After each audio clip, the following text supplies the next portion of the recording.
Ndabasuje kandi mbifurije ibihe byiza ahantu hose muri hatandukanye mukundiga Just muri channel nge nitwa Ajabu Marashimba ikaze muri aya makuru agezweho kuri wa gatandatu. Irani yarashe kuri ambasade ya Amerika, abenshi mashimangira yuko Amerika ishobora kuba yari gutsindwa urugamba, ndetse Trump navuga yuko yakomeje gusenya ibikorwa byinshi ya gisirikare muri Irani, ndetse bivuga yuko nawe ari kugenda satira kuba yagira konsinzi. Ambasade ya Amerika Baghdad mu murwa mukuru wa Iraq yarashweho ibisasu byinshi cyane bya misile biturutse muri Iran. Ibi byose byatumye umwotsi mwinshi uzamuka mu kirere hejuru. Uyu mwotsi mwinshi wazamutse mu kirere hejuru y'iyi ambasade nyuma y'uko imaze kuraswa, nk'uko byatangajwe n'iro ntaramakuru Reuters. Bisubiramo amagambo y'ababahaye amakuru ariko bidatanga amakuru arambuye ku buryo ki ambasade ya Amerika yaba yarashwe. Ibiro makuru AFP byatangaje ko ibisasu bya misile byakubise ku kibuga cy'indege cya Kajugujugu kiri ku rugo ndetse kuri icyo gipangu rw'iyo ambasade ya Amerika. Ibiro makuru AFP byasubiyemo amagambo y'abahaye amakuru bavuga yuko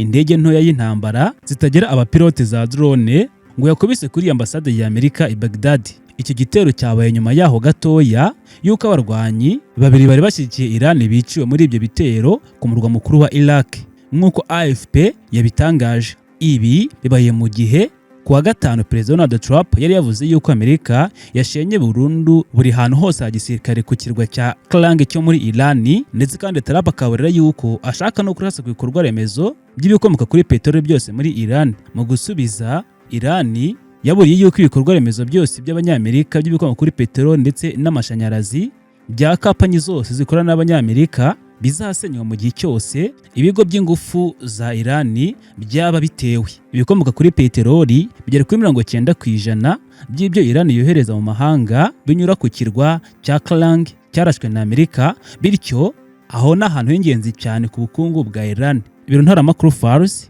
bifite aho bihuriye n'umutwe wihariye wo mu ngabo za Iran witwa IRGC byatangaje yuko ibiturika birenga 15 byumvikanye kuri icyo kirwa mu gihe cy'ibitero bya Amerika. Faris kandi yatangaje yuko ku butumwa yatangaje ku rubuga rwayo rwa Telegram yuko ibyo bitero byose byari bigambiriye ubwirinzi bwo mu kirere, ikigo cy'ingabo zirwanira mu mazi, umunara ku kibuga cy'indege wo kugenzuriramo ingendo z'indege hamwe n'inyubako, ndetse n'umuyoboro n'ibikorwa by'indege zose za Kajugujugu ngo wari utagitinzwe kuba waraswaho. Itangazamakuru rya Iran ryatangaje yuko nta kintu na kimwe cyangiritse kuri ibyo bikorwa remezo byabo by'ibikomoka kuri peteroli byo ku kirwa cya Klang cyarashwe na Amerika, nk'uko Trump yabitangaje. Mu bindi biri kuvuga muri iyi ntambara nuko bamwe mu baturage batuye muri Iran mu murwa mukuru Tehran babwiye ishami rya BBC ritangaza amakuru mu rurimi rw'igifarsi cyo mu murwa mukuru wa Iran ko uyu murwa mukuru warashweho ibintu bikomeye cyane mu ijoro ryakeye muri iyi ntambara imaze ibyumweru bibiri ikomeje guhuza Amerika, Iran ndetse na Israel. Igisirikare cya Israel IDF cyatangaje yuko igitero cya misile cya Iran kibasiye umujyi wa Shohom rwagati muri Israel mu ijoro ryakeye, kandi amafoto agaragaza inyubako zangiritse. IDF kandi yatangaje ko kuwa gatanu yarashe ku biro by'ibijyoborerwamo ibitero by'umutwe wa Hamas ufatanyamo ngo na Iran muri Beirut mu murwa mukuru wa Liban. IDF kandi yongeraho ko mbere yo kugaba ibyo bitero yabanje kugabanya ibyago byo kugirira nabi abasivili, kubera ko abanyamerika bari mu gihugu cya Iraq mu murwa mukuru Baghdad bagira inama yo ko bava muri kino gihugu byihuse bakava muri Iraq bakerekeza muri Amerika aho bakomoka, ndetse basabwe gutaha byihuse by'itaraganya bitarenze uyu munsi, ngo utabikora akaba yazisimamaho ndetse akihanganira ibintu byose bizamaho ndetse akanabyakira, kuko Iran yamaze guteguza ko igiye kurasa kuri ambasade ya Amerika muri Iraq. Bityo rero ngo mu gihe harasa umunyamerika wese uzaba uhari nawe uzafatwa ngo azicwa, agirirwe nabi, cyangwa se aryozwe ibyaha byose Amerika ikomeje kuba yakorwa muri Iran, nk'uko Iran yakomeje bitangaza. Uyu munsi kandi Israel yakomejwe ibitero byinshi cyane kuri Iran, mu gihe Trump yavuze yuko Iran ishaka amasezerano y'amahoro kugira ngo intambara ibe yarangira, kuko Amerika yamaze gushyiraho imirongo migari igenderwaho yo kuba amahoro yagaruka ndetse n'ibintu byakemuka. Trump yavuze yuko Iran hari ibyo yifuza, ariko ngo kuba intambara yarangira bavuze yuko bigoye cyane, kuko kugeza na n'uyu munsi ibyo bumvikanyeho ku mpande zombi byagaragara nk'aho bidashoboka cyane. Gusa ikigaragara hari ibintu byinshi Amerika yazanye ku meza na Iran kugira ngo baganire kugira ngo barangize iyi ntambara, ariko ku mpande zose ntago bakomeje kubyumvikanaho. Ikindi ngo kugeza uyu munsi hari drone nyinshi cyane z'igihugu cya Iran Israel amaze kurasa nyinshi cyane zari zigabye ibitero bitandukanye ku butaka bwa Israel, ndetse zihanurwa zitaragera ku butaka, zanurwa mu kirere. Ni mu gihe kandi Amerika yakomeje gutangaza yuko yarashe ku kirwa cy'ingenzi cyane muri Iran, ndetse kandi Amerika ikomeje kuyakoresha byose kugira ngo igere ku muhora wa Hormuz unyuramo isase ku isi yose izenguruka, kuko yavuze ko yamaze kuharasa bidasubirwaho, ndetse ko ikomeje gusatira kugira ngo ibe yahagenzura, ndetse buno bundiga bwa Hormuz bube bwafatwa na Leta Zunze Ubumwe za Amerika nk'uko bigaragara, ndetse n'uko abasesenguzi bakomeje kubigarukaho nk'uko Trump nawe yabihamije mu kiganiro n'itangazamakuru. Kuri uyu munsi wa 16 w'intambara hagati ya Iran, Israel ndetse na Amerika, ndetse kandi no mu ijoro ryakeye hagomeje kuba ibintu bikomeye cyane mu mujyi wa Iran, Tehran, ndetse no mu bihugu bitandukanye byo mu kigobe hakomeje kumvikana intambara ikomeye cyane n'amasasu ndetse adasiba, dore ko abantu benshi bakomeje kumvikana banahunga umwotsi mu kirere wakomeje kuzamuka w'umukara mwinshi cyane, kubera ko muri iki gitondo igisirikare cya Israel IDF kivuga yuko cyagabye ibitero byinshi cyane kuri Iran, ndetse gishimangira yuko abantu banyuranye aho ngo mu burengerazuba mu gihugu cya Iran ngo bishwe na bino bitero bya Israel byagabwe kuri kino gihugu cya Iran. Iran na Israel byarasanye mu ijoro ryakeye cyane muri ruraka w'amasasu i Tehran ndetse no hirya nino muri Israel, mu gihe amakuru avuga yuko ibihugu byo mu kigobe nabyo byakomeje kuraswaho ibitero, ndetse n'umuriro w'amasasu nawo ugasukwa muri ibyo bihugu. Ibisasu bya misile hamwe n'indege zitagira abapilote za drone zakomeje kwifashishwa, ndetse ngo nyinshi muri izi ngizi zahanuwe. Hagati aho Perezida wa Amerika Donald Trump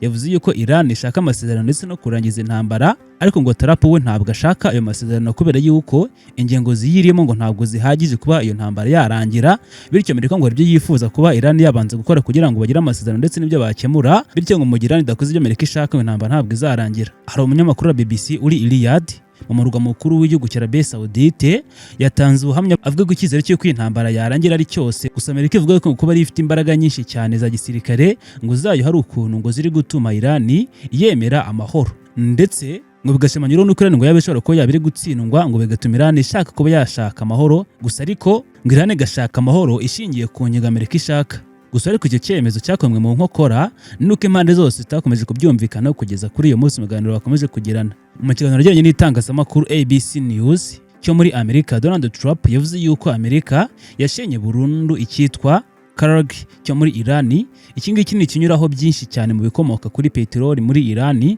ndetse kandi yohereza mu mahanga hirya no hino ku isi. Gusa ariko Donald Trump ashimangira yuko bashobora gukomeza kurasa kuri kino kirwa inshuro nyinshi cyane ngo mu buryo bwo kwinezeza nta kindi bagamije no kwishimisha gusa. Andi makuru menshi akomeje kuvuga yuko ambasade ya Amerika i Baghdad mu murwa mukuru wa Iraq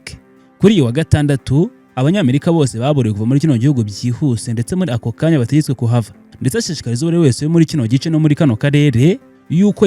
yatabyihuse, kuko iyi ambasade igiye kuba yaraswaho kugira ngo bahungishe amagara yabo amayira akigendwa. Mbere yaho ku wa gatandatu iyo ambasade ya Amerika i Baghdad yari yarashweho. Intambara hagati ya Amerika, Israel ndetse na Amerika kuri uyu munsi yinjiye ku munsi wa 16, ndetse hakomeje kumvikanamo imirwano ikomeye cyane umunsi ku munsi, ndetse kandi bidasiba. Isesengura ry'uyu munyamakuru kandi uri i Riyadh avuga yuko Iran kugeza uyu munsi ifite ibintu byinshi biri bikomeye cyane biri ku ruhande rwayo muri iyi ntambara. Ikintu cya mbere ikora ngo arimo kwihangana cyane, ndetse ngo naherereye bigatuma byagorana cyane ko yaraswaho byoroshye cyane ndetse Zunze Ubumwe za Amerika. Ngo birashoboka yuko rero ibyo byombi ngo byafashwe na White House, ibiro by'umukuru w'igihugu muri Zunze Ubumwe za Amerika, nk'aho ari ibintu byagorana cyane. Iran ntigeze na rimwe yisukira imbaraga za gisirikare za CENTCOM, iki ni igice cya Pentagone, ibiro by'umukuru w'ingabo za Amerika kiyobora ibikorwa bya gisirikare bya Amerika mu burasirazuba bwo hagati harimo na Iran. Gusa ariko ngo kuba wapima ukamenya uri gutsindwa cyangwa se uri gutsinda muri iyi ntambara ngo byaterwa n'uri kugenda atakaza abantu benshi, ndetse n'uri kugira inkomere nyinshi kuri uru rugamba. Ushingiye kandi ngo ku mubare w'ahantu henshi hamaze kuraswa muri Iran, cyangwa se umubare w'abakomando bamaze kwicwa ku mpande zombi ari Iran ndetse na Amerika, ahangaha ngo niho wareba ukamenya waba watsinze urugamba cyangwa se uri kurutsindwa, ariko kandi ngo bigasaba yuko wabafashe uruhande rwose ndetse kandi ukaruringaniza. Iyi ijyanye n'ubushobozi bwo kubaho ubutegetsi bwa Repubulika ya Kisilamu bwari busanzwe budakunzwe n'abarirwa muri amagana ndetse na za miliyari nyinshi, cyane cyane mu burasirazuba bwo hagati harimo na Iran mbere y'uko intambara itangira. Ngo icyo bukeneye ngo nukurokoka gusa, ngo naho ubundi igisigaye ngo nugutangaza itsinzi. Ngo icyizere icyo ari cyo cyose Amerika ishobora kuba yari ifitiye imbaraga nyinshi cyane za gisirikare zayo, ngo hari ukuntu ziri gutuma cyane Iran yemera kuba yashaka amahoro, ndetse no kuba yakwifuza yuko Amerika yahagarika ibitero bikomeje kubagaho bya buri munsi. Gusa ariko ibiganiro by'ayo mahoro byakomwe mu nkokora n'uko Amerika ivuga yuko ari byinshi yifuza bitaragerwaho. Hagati aho kandi bitewe n'ahantu iherereye, Iran ubu ngubu yanize igice cy'ubucuruzi bw'ibikomoka kuri peteroli ku isi, kubera yuko urebye Iran ikomeje kugenzura amato yose ndetse n'ibyambu byose binyuramo n'inkomoko zayo, za peteroli cyane cyane ugendeye ku muhora wa Hormuz unyino peteroli nyinshi izenguruka ku isi, bigashimangirwa nuko Iran ishobora kuba yarimo igenda itsinda mu buryo butandukanye, ikaba yarimo itsinda urugamba. Ngene twa Jab Marashe, ibiganiro byacu birakomeza. Jobless.